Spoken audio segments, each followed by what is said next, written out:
Protocolo do uso de antibiótico no caso de um abscesso no canal. O que você precisa saber?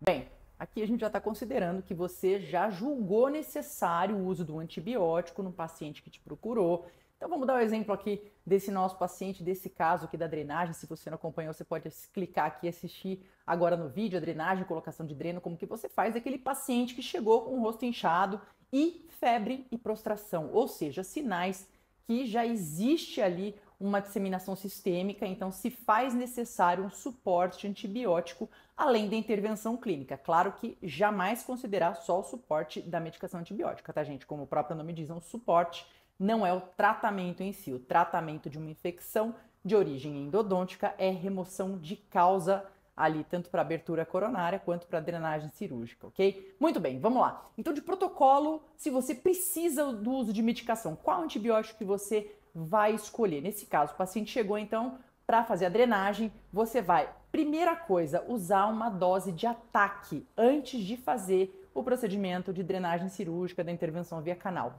E essa dose de ataque, ela é o dobro da dose terapêutica daquele antibiótico. Então, vou te passar aqui logo na sequência quais são as opções, mas só para você saber, então, a dose de ataque é o dobro da dose terapêutica, certo? E dose de ataque é algo diferente da profilaxia antibiótica que a gente pode usar aqui um outro momento, um outro espaço para conversar sobre. Dose de ataque é aquela antes da drenagem. E aí, depois da dose de ataque, você vai manter ainda essa antibiótico terapia? Sim, estamos falando de um caso onde existe sinais de disseminação sistêmica, ou seja, o paciente está com um organismo que está sucumbindo àquela infecção naquele momento, apresentando febre, prostração e etc. Então você precisa manter esse suporte antibiótico pós. Por quantos dias? Pelo menor tempo necessário. Claro que na prescrição para esse paciente você até pode colocar 7 dias, até mesmo às vezes para ele conseguir comprar a medicação na forma adequada, com o número de comprimidos, o número de cápsulas mais adequado, e depois você vai acompanhá-lo de perto até que, pela sua avaliação clínica, você considere que aquela infecção já está sob controle, ou seja, a voz daquele paciente muda, tá? Ele fala, caramba, tô ótimo, tô maravilhoso aqui, todo aquele cansaço que eu não estava conseguindo me alimentar, estou me alimentando super bem. Enfim, o paciente está num outro momento em que aquele organismo, ele já teve aquela ajuda.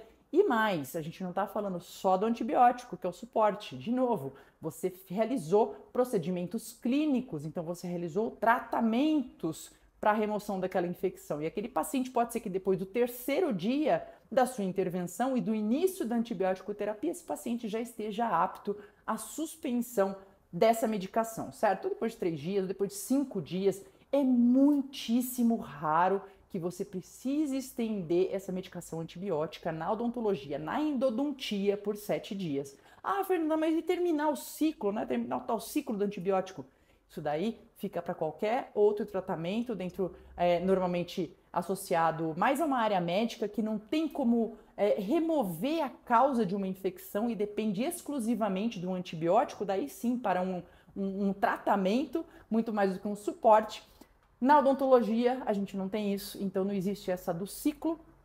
Aliás, quanto mais a gente dá de doses além da necessária para aquele paciente, cada dose a mais que aquele paciente está tomando de uma medicação antibiótica e que ele não precisaria mais de antibiótico, são novas possibilidades, novas oportunidades que aquelas bactérias que estão ali presentes, elas têm de tentar decifrar o código daquele antibiótico e simplesmente gerar aí cepas que são resistentes àquele fármaco, o que é uma perda muito grande para a gente como profissional e como ser humano, a gente ter novas cepas bacterianas resistências, já que a resistência microbiana é algo extremamente sério e sério, a gente está falando aqui no âmbito global, ok? Muito bem, então definido aí o como que você vai usar esse protocolo, o que mais você precisa saber é quais medicamentos, quais antibióticos. A gente tem, poxa, tanta coisa no mercado, né? Fica aquela coceira ali, será que eu tenho que usar aquele mais novo, que é o mais potente?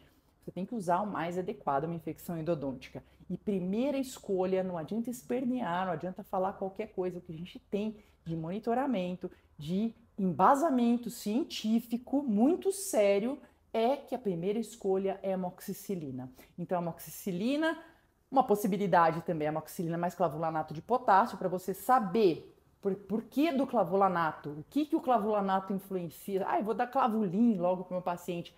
O clavulanato, ele vai atuar no caso de cepas resistentes à amoxicilina. Então, você tem, às vezes, cepas que são produtoras de beta-lactamase, que vai realmente aí causar um problema a ação da amoxicilina. Então, se você tiver prescrito para esse tipo de infecção um clavulin, você está cobrindo essa parte. Então, primeira opção, amoxicilina, certo? No máximo, ela associada ali ao clavulanato. Isso para infecções que você tem ali, não tem sinais de disseminação mais severos. Se você já tem um aumento de volume extraoral muito grande ou uma dor muito aguda, algo que indique que possa estar diante de uma infecção um pouco mais severa, aí junto com a amoxicilina, 500 miligramas, uma cápsula ali a cada 8 horas, você pode associar metronidazol, 400 miligramas, um comprimido a cada 12 horas, certo? E duração, o que a gente já falou aqui anteriormente no vídeo. Isso, primeira escolha. Fernanda, meu paciente é alérgico à amoxicilina, então o que eu posso usar?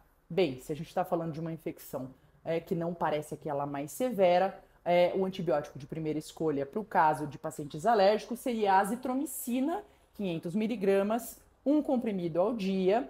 No entanto, a azitromicina ela é um antibiótico que ela enfrenta uma porcentagem aí de resistência microbiana muito grande. Então, para patógenos endodônticos, ela, apesar de ser a primeira escolha para cobrir a amoxicilina, a gente sabe que pode ter uma infecção muito resistente. A azitromicina em si, a ação da azitromicina.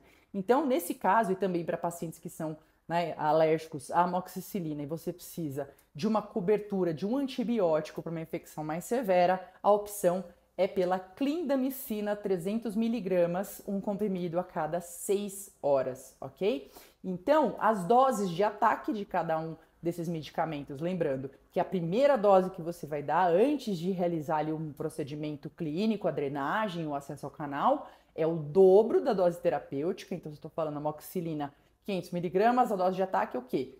1 grama de amoxicilina, nesse pré-operatório. Se eu estou falando da azitromicina, também tem o dobrado. Se estou falando da clindamicina, 300 miligramas, a dose de ataque seriam 600 miligramas imediatamente antes do atendimento, certo? Então, a respeito de antibióticos em endodontia, um resumo muito direto, é isso que você precisa saber, tá ok? Compartilha isso com seus amigos. Se você ainda não é inscrito aqui no nosso canal, dá aquela força, é muito importante pra gente, acredito que seja tranquilo e para você poder se inscrever aqui e dar aquela ajuda pra gente saber que estamos ajudando cada vez mais colegas a fazerem uma odontologia, uma endodontia de grande valor para o nosso paciente. Um grande abraço, um grande beijo e a gente se vê na próxima.